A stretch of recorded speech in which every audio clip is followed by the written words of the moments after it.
action. Hello there, hello there, hello there. J'espère que ça va bien, que ça va très bien. Moi ça va. J'ai changé de décor pour cette vidéo. Parce que comme vous l'avez vu dans le titre, on va parler des films que j'ai regardés ces dernières semaines, ces derniers mois. Je vais donner un petit peu mon avis, mon ressenti. Et quoi de mieux que d'avoir, en termes de référence cinématographique pour appuyer le propos, lui donner toute sa crédibilité, Twilight. Voilà. D'avoir l'univers Twilight derrière moi, je pense que ça va pouvoir me donner une certaine crédibilité dans les critiques de films. Ouais. Donc sans plus tarder, on va parler un petit peu. J'ai pris quelques notes pour ne pas me perdre et puis parce que je vais aussi citer les noms des réalisateurs, etc. Donc voilà, on va commencer.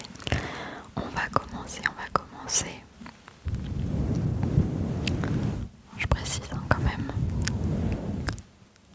si je parle de critique, ce n'est pas professionnel, c'est mon ressenti de spectatrice. Il y aura probablement des films que j'ai adorés et que vous avez détestés et inversement. Je ne sais pas s'il va y avoir quelques spoilers, logiquement non, je ne pense pas, sauf si je n'y fais pas attention et je le laisserai peut-être, parce que je suis une mauvaise personne. Non mais on verra bien. En tout cas à chaque fois je vais annoncer le nom du film en question, donc pour éviter tout risque, peut-être qu'il faudra zapper cette partie-là. À vous de voir. Bref, on va commencer sans plus tarder par Super Mario Galaxy, que je suis allée voir en avril.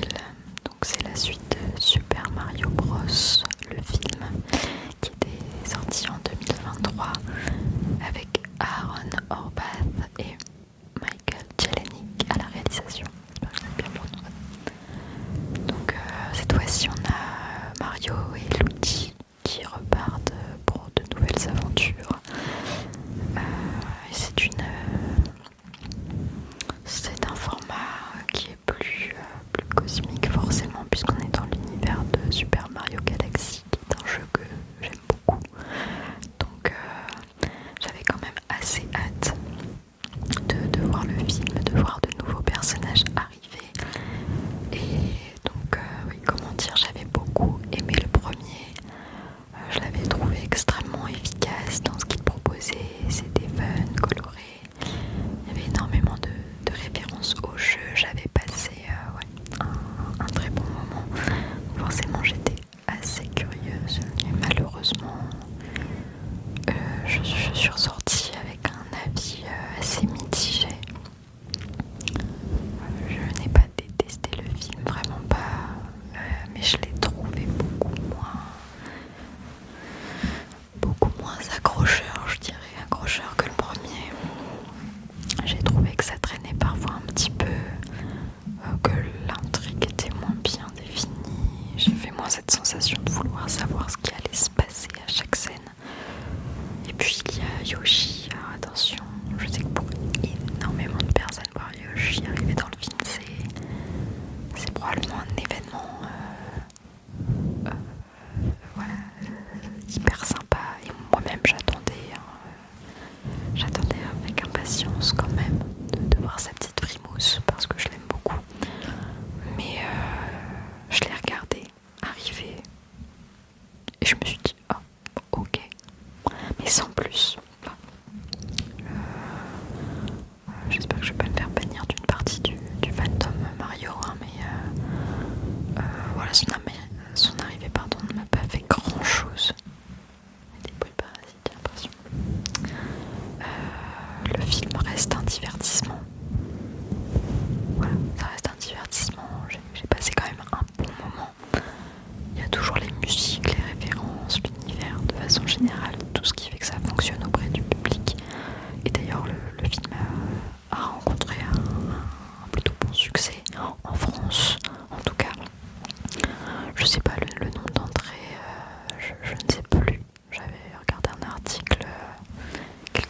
après la sortie.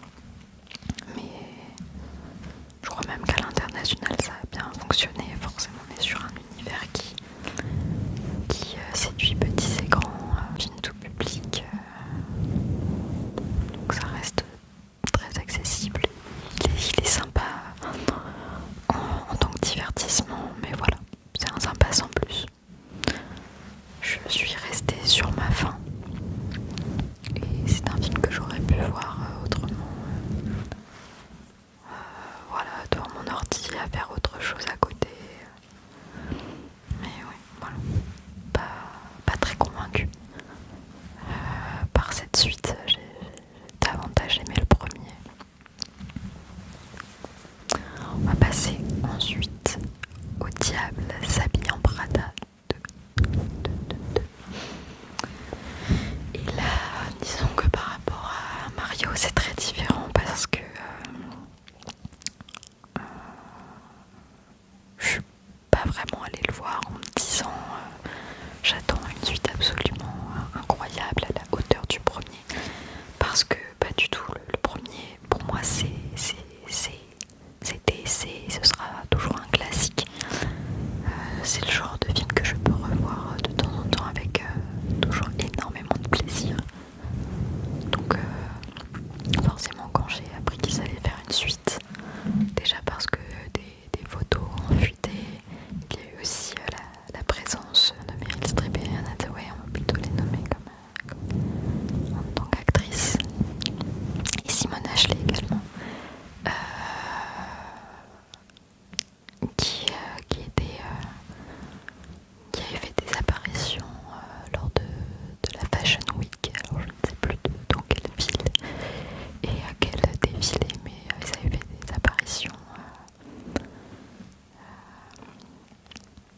très remarquées forcément, et ça suscitait l'envie, hein, forcément, de revoir toutes ces têtes-là de retour dans cet univers. Et oui, j'étais très contente de retrouver tout ce casting avec Emily Blunt également et Stanley Tucci. Retrouver l'ambiance, l'univers, les looks, la musique. Donc ça m'a procuré, disons, un plaisir nostalgique. Est-ce que ça détrônera le premier? Non, pas du tout. Très clairement non. Mais en même temps, je ne lui demandais pas forcément de le faire.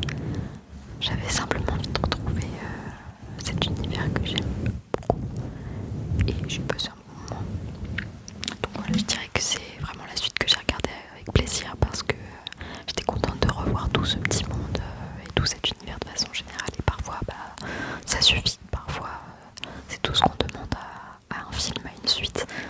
Surtout après autant d'années. J'en perds mon écouteur après autant d'années sans avoir un seul indice d'un possible retour. Voilà, ça faisait 20 ans. 20 ans qu'on vivait très bien avec un seul film et on n'attendait pas forcément de suite. On était très satisfait de ce classique. Donc voilà, c'est juste un plaisir de les retrouver. On va passer ensuite à The Mandalorian and Grogu. Donc là, cette fois-ci, on part dans un univers ou plutôt une galaxie lointaine, très lointaine, et on voit un petit peu l'univers en question ici. J'aurais pu mettre un petit peu plus en évidence. Et là, bon, je pense pas que ce soit une surprise, mais je vais vous avouer que j'aurais préféré une saison 4. C'est dit parce que The Mandalorian, c'est vraiment une de mes séries Star Wars préférées, si ce n'est ma série préférée. J'adore le personnage Din Djarin, j'adore Grogu, j'adore leur relation qui est tellement attachante.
un cinéma pour aller voir des réalisations françaises.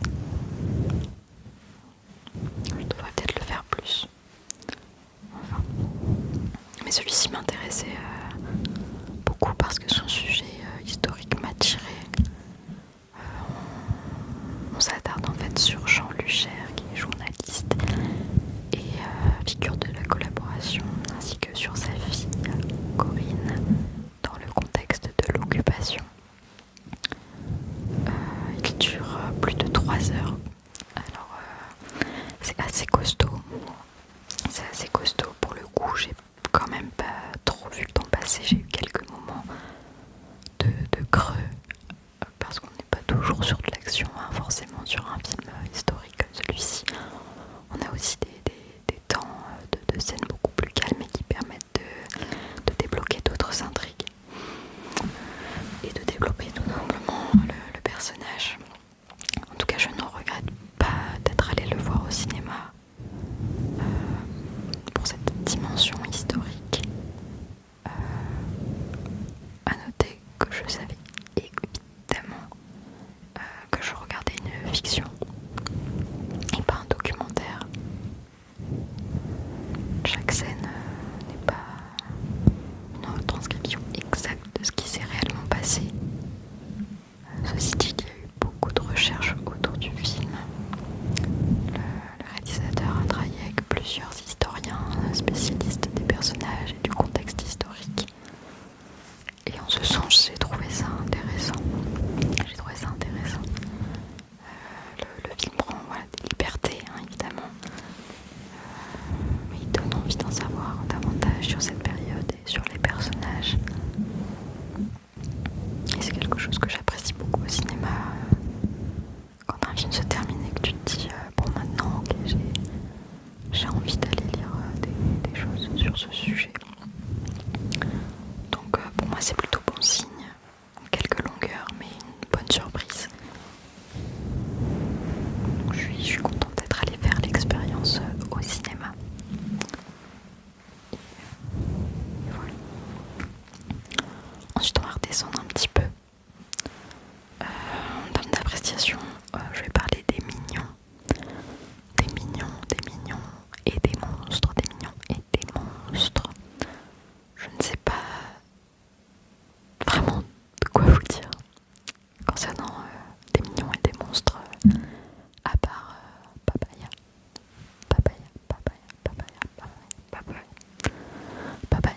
Et normalement ça suffit à expliquer pourquoi je continue de regarder les films dans lesquels on voit les mignons. Plus sérieusement, j'aime toujours retrouver les mignons.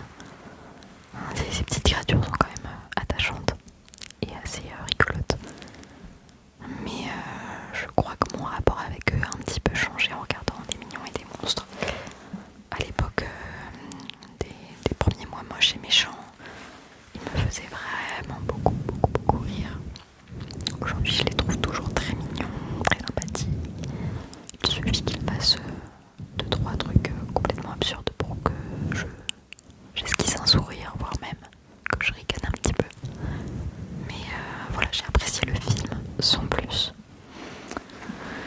Ici, dans ce film, on se retrouve plongé dans l'univers d'Hollywood, avec évidemment beaucoup de références au cinéma, une petite satire du milieu hollywoodien que j'ai apprécié. Ouais, j'ai plutôt bien aimé cette satire.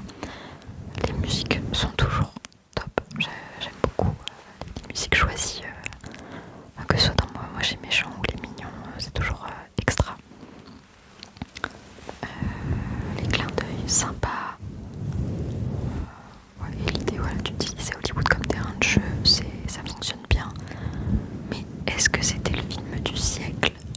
Non. Est-ce que j'aurais pu attendre quelques mois et le regarder chez moi ? Oui. Je pense que c'est vraiment la meilleure manière de résumer mon avis. Voilà, j'étais contente de les retrouver. Mais voilà, c'était sympa, point. Ensuite, là, ça va être mon gros morceau de cette vidéo. On a l'Odyssée de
il y a une scène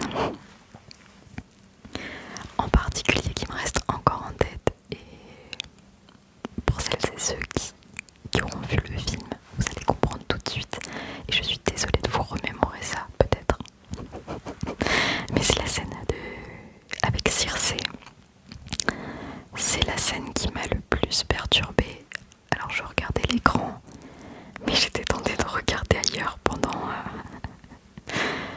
le fameux moment où elle effectue le travail autour des hommes qui te disent qu'ils sont transformés en cochons. Et pour ça, je ne sais pas si je peux intégrer des photos par rapport au droit, mais n'hésitez pas à aller regarder sur internet. Il y a différentes vidéos et photos de la conception des têtes qui ont été modelées pour pouvoir faire cette scène. On est vraiment sur un travail, un travail physique, un travail qui est fou,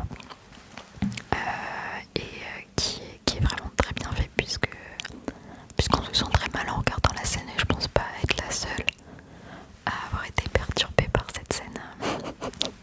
Donc franchement super, enfin top. Et puis j'ai regardé aussi beaucoup de vidéos autour du travail des costumes, les nombreux costumes qui ont été confectionnés, et évidemment un des plus marquants, qui a fait le tour des réseaux, c'est l'armure d'Agamemnon qui en impose, et non franchement magnifique, j'ai pas d'autres mots. Et je trouve que voilà, pour en revenir à la séquence de Circé, il y a quelque chose de vraiment dérangeant dans cette séquence, et c'est justement parce que les effets ont quelque chose de physique, de concret, que ça fonctionne aussi bien. Et puis il y a le cyclope aussi, le moment où il lui crève l'œil, son cri, n'en parlons pas. Il n'y a rien d'ASMR dans son cri. Franchement c'était intense. Le cheval de Troie, je l'ai dit là il y a quelques secondes, il est également magnifique. Les scènes sur l'eau, il est superbe, et puis le casting. Ben écoutez, que dire de plus, si ce n'est que même si toutes les têtes plus ou moins sont connues, ça peut être parfois pointé du doigt, voilà, d'avoir un casting avec toujours les mêmes acteurs que l'on retrouve dans plusieurs films en tête d'affiche dans la même année.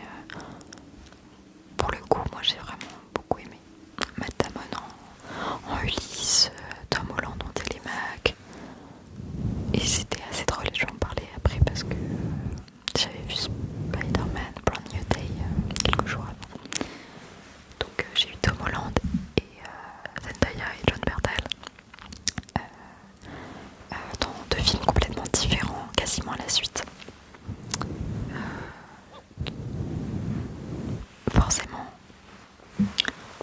puisque j'ai un Lego Twilight, on va parler de Robert Pattinson et de son rôle d'Antinos dans le film. J'ai vraiment beaucoup aimé détester Antinos. Vraiment il est détestable, mais alors détestable en tout cas, moi, à mon sens. Et ça fonctionne très bien. J'ai lu qu'il avait notamment cherché à maintenir une certaine tension avec Tom Holland dans le rôle de Télémaque, je rappelle, sur le tournage, pour nourrir cette relation à l'écran. Et franchement, si c'était l'objectif, je trouve que ça fonctionne. Et j'ai beaucoup aimé Himesh Patel en Euryloque, vraiment beaucoup aimé. Et John Leguizamo Eumé, pour moi son personnage est peut-être un de ceux qui m'a le plus marqué dans ce film. Alors évidemment, en ce qui concerne le film en tant que tel, on est bien sûr une adaptation, parce que si vous êtes absolument puriste du texte d'Homère, il y a forcément énormément de choses qui vont vous vertiguer. Christopher Nolan propose sa propre lecture du récit,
même sans ça, je trouve que c'est typiquement le genre de film qui me rappelle pourquoi j'aime aller au cinéma. Parce que certaines œuvres dont je vous ai parlé, tu peux te dire, bon, je pourrais attendre qu'ils sortent à la maison. Là, non. Celui-ci, je suis vraiment contente de l'avoir vu au cinéma. Et c'est clairement mon numéro 1 de cette sélection de films dont je te parle aujourd'hui. Et enfin, le petit dernier, je les ai classés en ordre de sortie, mais je l'ai vu avant l'Odyssée. Donc c'est Spider-Man Brand New Day. Donc Tom Holland revient dans le rôle de Peter Parker après les événements de No Way Home. Et ce que j'ai beaucoup aimé, c'est le retour à quelque chose de plus urbain qui a été vendu. J'avais aimé le côté événementiel de No Way Home. Revoir Tobey Maguire, revoir Andrew Garfield, c'était quand même du fanservice absolument délicieux, hein, on va pas se mentir. Mais je préfère tout de même un Spider-Man plus solitaire, plus anonyme et plus sombre. Je préfère vraiment ce Peter Parker, plus seul, qui aide les gens de New York sans forcément avoir besoin que le monde entier sache qui il est. Et le film part justement de cette situation, hein. Le monde ne se souvient plus de Peter Parker, qui peut consacrer sa vie à Spider-Man sans avoir à mener cette double vie qu'il avait auparavant. Donc j'ai beaucoup aimé. Ça détrône pas pour moi le Spider-Man de Tobey Maguire, qui reste mon préféré à ce jour. Mais des trois Spider-Man avec Tom Holland, c'est mon préféré pour l'heure. Pour celles et ceux qui sont restés à la fin du film, vous savez bien qu'il va y avoir une suite, ou en tout cas c'est ce que laisse entendre la petite scène post-crédit. Mention spéciale pour Sadie Sink, que l'on connaît dans le rôle de Max dans Stranger Things. Je trouve qu'elle apporte vraiment quelque chose de différent, et j'aurais aimé que ce soit encore davantage développé, mais son apparition est vraiment très bien amenée, et c'est vraiment chouette. En tout cas, j'ai vraiment aimé retrouver un Spider-Man plus terre à terre et plus solitaire. Donc à voir s'ils vont continuer à l'explorer. Et ça, on peut pas trop savoir, en juger par la fin. Il y a différentes théories. On verra bien ce qui se passera. Voilà. Je vais pas faire de classement par rapport aux films que j'ai vus jusqu'à présent ces derniers mois. Mais en tout cas, j'ai vraiment pris plaisir d'aller régulièrement au cinéma. Et il faut que je parle des films que j'attends. Des films que j'attends parce que 2026 n'est pas terminé. Et il y en a surtout deux films que j'attends. Donc le premier, c'est Hunger Games, Lever de soleil sur la moisson. Celui-là, j'ai vraiment très hâte. Pas déjà parce qu'on retourne dans l'univers de Hunger Games, mais surtout parce qu'on revient sur les 50e Hunger Games, ceux qui ont vu Haymitch Abernathy devenir le vainqueur. Et moi, Haymitch, c'est un de mes personnages favoris dans Hunger Games, donc il me tarde d'en savoir plus. Et je n'ai pas lu le livre qui est sorti il n'y a pas si longtemps. Vraiment, ils ont fait le film dans la foulée. Enfin, ils sortent le film dans la foulée. Parce que j'aime vraiment l'idée de revenir sur ce personnage. Et je veux tout découvrir le jour J, quand j'irai au cinéma. Jusqu'à présent, on connaît Mitch, mentor de Katniss, on connaît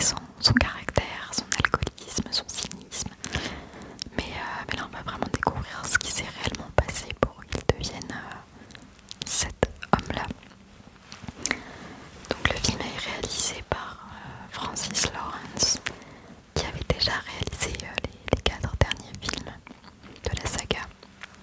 Et il sortira en France donc le 18 novembre 2026. Clairement, je serai au cinéma. Voilà, j'ai hâte. Et puis, il y a Avengers Doomsday. Et là, je vais peut-être avoir des attentes beaucoup trop élevées. Parce que Doctor Doom, Robert Downey Jr., les Avengers, les X-Men, les 4 Fantastiques, Thor, Steve Rogers, et j'en passe. Le film sera réalisé par Joe et Anthony Russo et donc Marvel a annoncé officiellement le retour de Robert Downey Jr. Dans le rôle de Doctor Doom. Ça sortira en France le 18 décembre 2026, 7 ans après Avengers Endgame. Donc pour moi la question c'est est-ce qu'ils vont réussir à recréer comment dire cet effet événement que pouvait avoir Endgame. Je me souviens il y a 7 ans de ça, donc à la sortie d'Endgame c'était vraiment de la folie. Les salles étaient pleines, il y avait foule, il y avait la queue pour aller dans la salle, pour assister à la séance. Il y avait toute une effervescence et tout le monde en parlait pendant les jours de la sortie. C'était vraiment un événement. En tout cas moi je l'ai vécu comme tel. Est-ce que Avengers Doomsday va recréer cette atmosphère-là? Je ne sais pas. J'ai peur d'être déçue. Je vais pas vous mentir, j'ai peur d'être déçue. Ces derniers temps, j'ai pas tellement été séduite par les sorties Marvel. Donc là, j'ai peut-être placé la barre un peu trop haute. Il faudrait peut-être que je la redescende avant d'aller le voir. Parce que sinon, ça va être compliqué. Mais je vais quand même réserver ma place dès que possible. J'ai beaucoup trop d'affection pour cet univers pour faire semblant que je ne suis pas impatiente.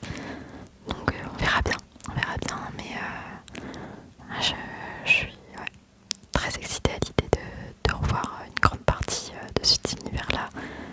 Et d'autant plus depuis que j'ai vu qu'il allait avoir les X-Men, hein, surtout parce que j'adore les X-Men. Donc on verra bien, mais en tout cas voilà, ça fait vraiment partie de ces films que j'attends cette année.